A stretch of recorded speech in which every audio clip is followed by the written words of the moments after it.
Hi, welcome to Mouse People. My name is Maria and I am so happy that you joined me today. Today we are going to talk about money and how we can make that money work for us towards Walt Disney World, Disneyland, and just Disney merchandise and Disney in your life. So please grab yourself some hot tea or something to drink and let's talk Disney and finances. So money is not really my favorite topic, but it is a reality of life. All of us have financial limitations. We all have, a set amount of money that we have to live on. And the big thing is, how are we going to use that money and how can we make it work to get us to our goals? So that's something that we can talk a little bit about.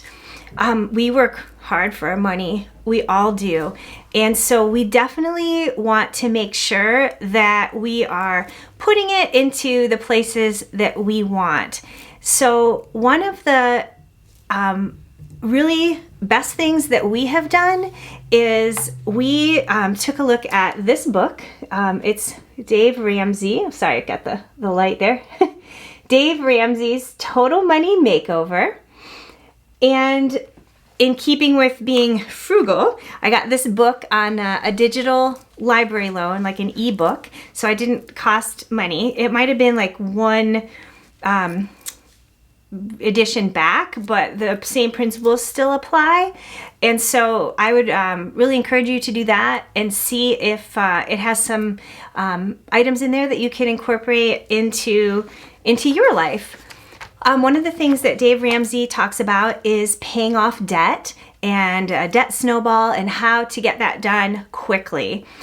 We did apply some of those principles to our life, and I can say that it absolutely makes you feel empowered, and you just are really excited to feel like you finally are getting a handle on your finances, because it is something that is kind of overwhelming. It feels a little out of control at times. So anything that we can do to kind of make that money work for us and feel like we have a say in it is really important, because once you start having that positivity and get things going the way you need them to, then you stay motivated and you continue it. So one of the things that we learned from Dave Ramsey's book was about a monthly budget. Well, for us, it's monthly. People get paid on different schedules. Some people, get, just one big commission check every so often, or it might not be as frequent, or some people get paid every night in cash when they're, being a server. So it's different for all different people. For us, we get a paycheck every 2 weeks. So typically we get 2 paychecks in a month. And then there's those awesome months where you get 3 paychecks in a month. And so for us, it made sense to take a look at our finances on a monthly basis. And there's a lot of things that make sense on a monthly basis.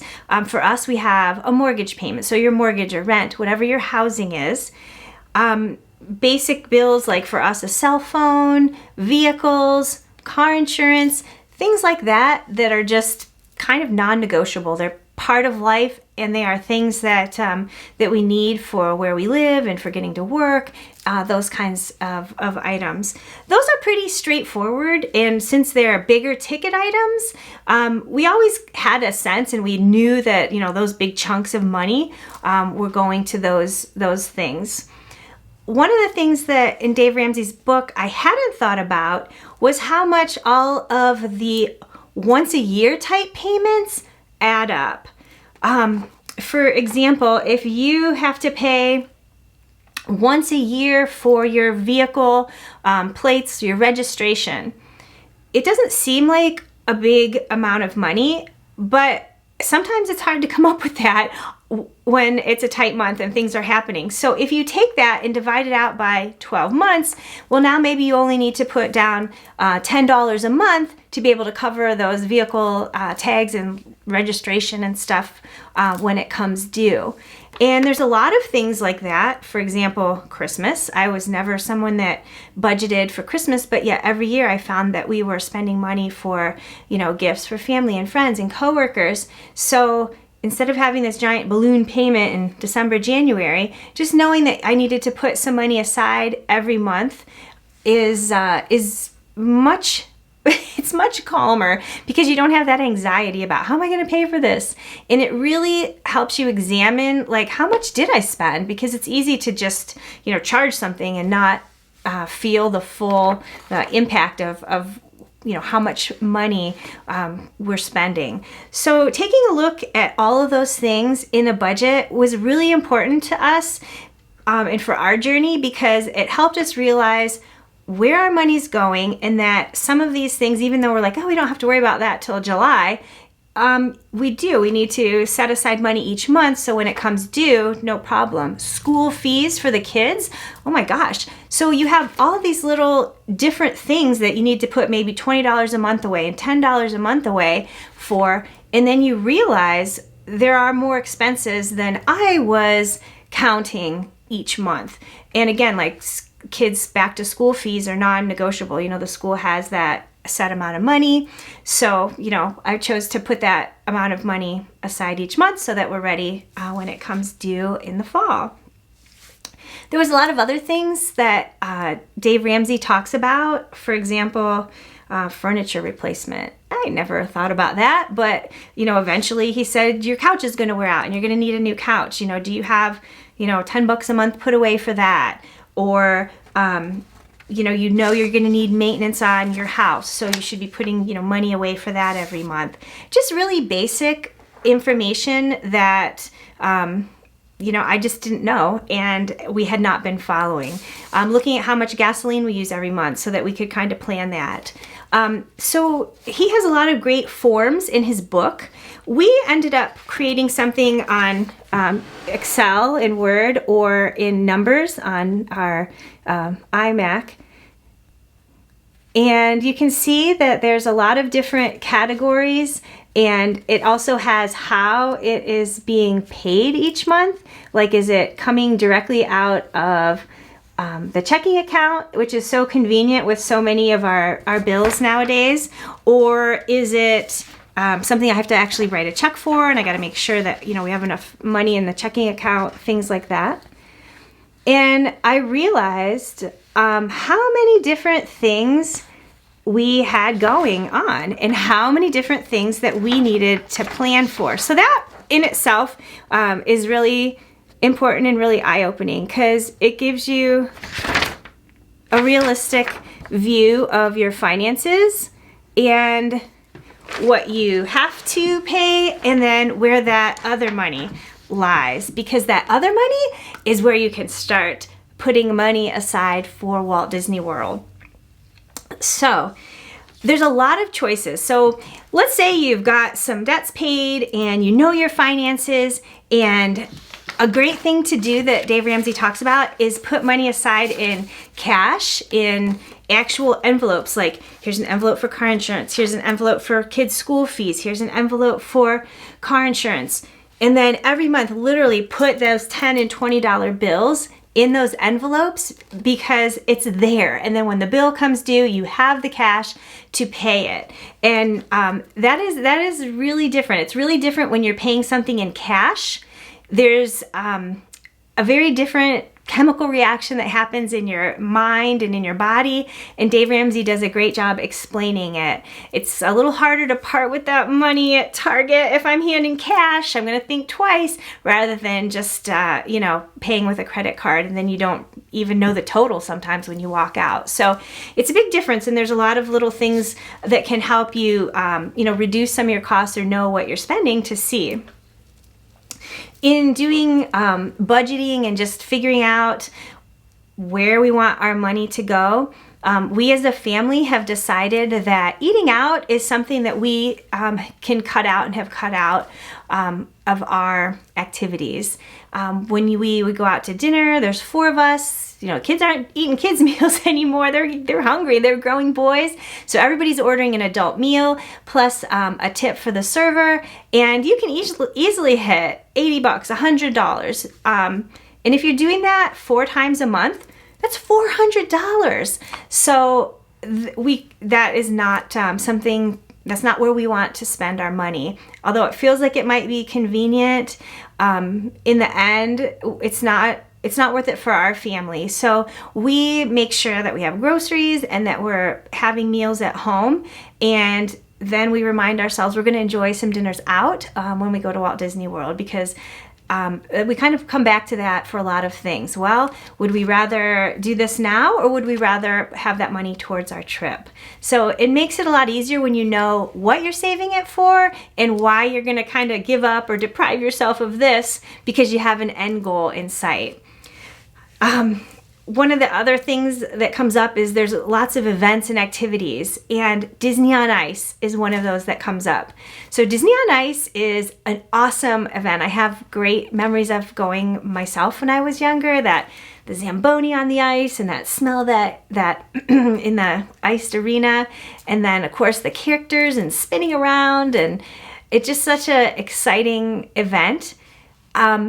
It does come to our area, to the Cleveland area. It adds up. It is so expensive to get 4 tickets, and then just the parking in itself. So again, it's something that it's a wonderful event. In recent years, we've chosen not to go and know that we're putting money towards actual Walt Disney World for us. Doesn't mean that's forever. I'm not saying that we'll never take the kids to that, but with our resources and what we can do right now, we decided that we'd rather go to Walt Disney World than Disney on Ice. So there's a lot of just decisions and thinking. Movies out is another thing. We try to watch movies at home. We love to pop popcorn at home and drizzle butter over it and just, relax on the couch in our home watching a movie. But there are special movies that come out, like this year, The Rise of Skywalker. We knew we wanted to see that in theaters, so we make plans that we're gonna go, and we need to get the big bucket of popcorn. So we really enjoy it because it's not something that we do all the time, and we know that we have the money to pay for that experience. So those are some things that our family does. We cut cable. We decided that was another high expense that we were paying every month, that we just felt like the money wasn't well worth it. We do have Disney Plus, and we have Netflix. So those, we're happy with that, and that's a bill that we were able to cut out. So again, going back to just your budget, knowing where your money's going, being realistic about things that you have to pay for, and realistic about things that you could chuck or get rid of that you might have some choice in. So those are some basic tips. When we travel to Walt Disney World, we have to make some decisions too. We would prefer to go more frequently. So when we go, we definitely are looking for low-cost airfare, because driving from Ohio to Orlando is quite a trip. We have driven a couple times, and now we definitely prefer to fly. We don't have to have the extra days off.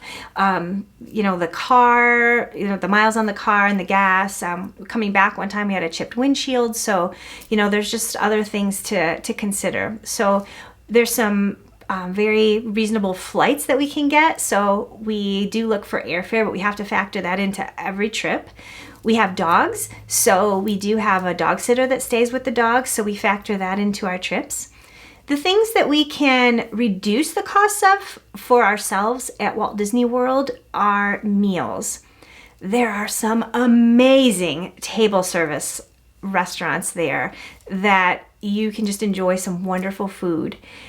We have had trips where we said, this is our food, and we've gotten the dining plan, and we have enjoyed just some amazing restaurants and character dining, and it's been wonderful. We don't do that on every trip. Sometimes we pick one time that we'll go to a special restaurant and enjoy that, or on a trip, sometimes we say we're just going to do all counter service. We do kind of plan ahead so that we can get variety. We don't want, the standard chicken nuggets and hamburgers at every meal. So we have found some great counter service restaurants that offer salmon and pot roast and some different variety, because I mean, we do like the chicken nuggets. But Animal Kingdom, the Mara, they have African stew and just some really neat variety at all the different resorts. The nachos, the pork nachos at the Polynesian Captain Cook's. Oh my gosh, I'm making myself hungry. So we kind of plan ahead and we look forward to doing those. The counter service for us is nice because it's flexible. We don't have to be, bound to a time. We can eat, whatever, if it's a snack or a full meal. And the cost of the meals is lower. And then we're also not leaving a tip. So for us, it was a huge savings. There are times when we will definitely go again to the table service restaurants and very much enjoy them. But right now, with our finances and our budget, that isn't what we're doing right now, so that we can go more frequently and enjoy some other aspects of the park. For our family, we have purchased season passes, so we have the ability to go into the parks or to park hop numerous trips, so across different trips. That also gave us the ability to not feel like we have to go like commando from like rope drop to park close every day. We would prefer to relax, have a slower morning, and then go 3 or 4 o'clock to the parks till when they close, especially in the summers with those long evenings and the lights, and it's cooler. So we really enjoy having the annual passes, and it actually kind of made our trips a lot less. There was a lot less anxiety because we knew that we could just take our time and we didn't have to feel bad like we paid $120 for this day's ticket, so we have to be here for every hour that it's open. We feel like we're getting our money's worth out of our annual passes, and we can go on multiple trips. Lodging at Walt Disney World is a major cost. I know some people have condos or stay off property. We really love to stay on property. We utilize Disney's Magical Express, which picks us up at the airport, takes us to the resort. That way we're not paying, Uber or Lyft or, a private vehicle to take us to where we're going. That is really great. We love the convenience and that whole experience. We have stayed at values, we've stayed at moderates, we've stayed at deluxes. The deluxe resorts we are able to stay at because we are Disney Vacation Club members. We, many years ago, we sold one property. We had a farm property and we were moving to a house. And that is the time when we were able to purchase our DVC membership and our points. So that was an exciting decision and we have loved it. We have really maximized it. We've been able to try different DVC deluxe resorts. But even then, we are still really trying to make them stretch, because when you have Vacation Club, you can stay in a studio, 1-bedroom, 2-bedroom. They have grand villas. It would be awesome to stay in a 1-bedroom with 4 of us, and the 1-bedroom DVCs have a full kitchen. They have a washer and dryer, but they're double the points. So we book studios, and we have been fortunate to get a lot of value studios, which they have at Animal Kingdom Lodge at Jumbo House. I think that's like the lowest points that you can possibly spend on a DVC room. So again, we're not, overly spacious. So we have to make it work with 4 of us in a studio, and we just enjoy it. We know that that's what we're going to do. And that's the same thing we would do if we had one hotel room for all of us. And so that allows us to stretch our points and use them for multiple visits. If we don't have Disney Vacation Club points to use, coming up, our next trip is in March, and it's over our spring break. So we will be staying in Pop Century. So we're going to stay in one of the values. We're really excited because it's on the monorail. I mean, not the monorail. It's on the new Disney Skyliners. So we can't wait to have that be like our transportation from our resort. So we're really excited about that. Some people aren't loving the values. They're different from the deluxes. They're even different from the moderates, but we're at Disney World, Walt Disney World. We are on property. We still get the Magical Express. You still get all of those perks of being in the Disney bubble. But if you're paying cash out of pocket, then for us, that's the way that we are going to choose to do that. So those are, some of the biggest expenses is travel to get there, your lodging once you're there, and your food. Merchandise is another, can be a huge cost. So one of the things that we like to do is kind of plan sometimes major purchases or higher end purchases. For example, merchandise that I use in everyday life that might need replaced, or I am needing something in a specific size, like a bigger bag or smaller bag, or I have my work tote is from Walt Disney World. So this is my purse, and this is one that I purchased at Walt Disney World. And these kind of purchases for me are planned out. I kind of have an idea of what I need, what size I need, what type of bag I need. And it's really great because it kind of builds anticipation to kind of think about, I wonder what I'm going to find or what I need, or, I know what I need, but what patterns are they going to have? Or am I going to be able to find the just the right thing? I did post a video from our recent trip where I was looking for a very specific purse and I didn't find it.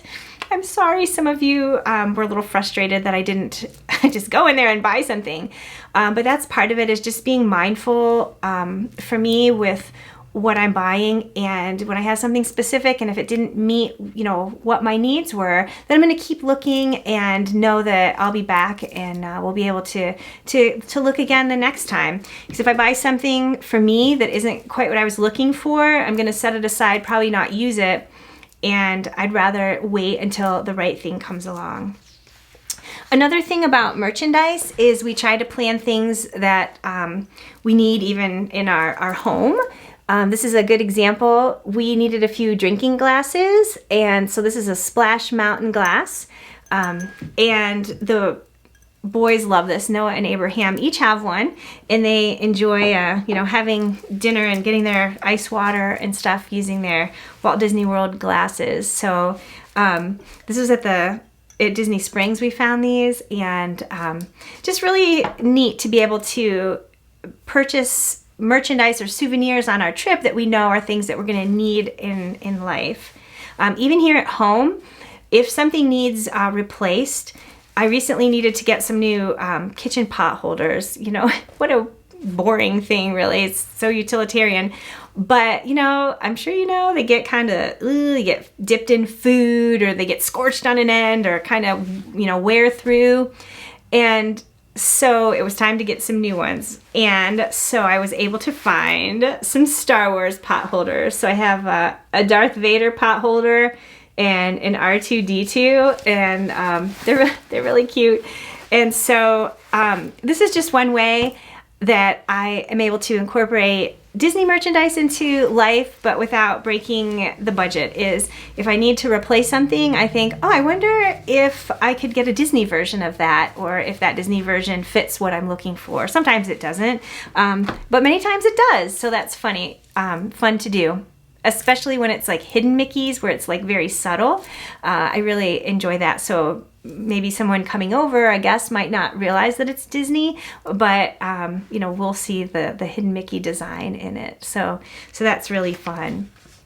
So knowing how much money you have coming in, knowing where it's going, knowing how much extra you have to work with, and being mindful of where you're choosing to spend that money has really been the biggest factor for us.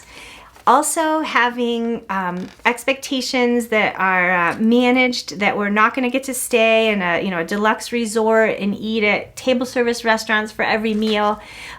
Just balancing all of that so that we are thankful that we get to go. We're thankful that we're getting to go multiple times. And for us, that is the way that we are able to choose Disney. Just making choices and reminding ourselves, if I'm at Target, do I really need that? Or would that money better be, spent putting towards one of our trips. So that really helps me prioritize things. And it also takes away some of the guilt too, because if you have money set aside for for giving, for retirement, for college funds, whatever is important to you, and knowing that you still have that amount of money, even if it takes you 6 years to be able to, book a weekend trip, it's exciting because you're working towards it and you're making real progress when you can set a few dollars aside each month from that budget to know that you're working towards a trip. So that works for our family. I know everybody's family is a little different, so I would love to hear from you guys. Please leave a comment down below. Let me know how you are able to work a Walt Disney World trip in for your family if you're able to. Or are you guys finding some struggles? Because there's definitely a lot of struggles. Where are your roadblocks? And maybe some other subscribers and viewers can help out solving some of that stuff, because it's really exciting to be able to plan a trip and to budget some Disney in your life. And I really appreciate you joining me today, and thank you so much. And smile and have a great week.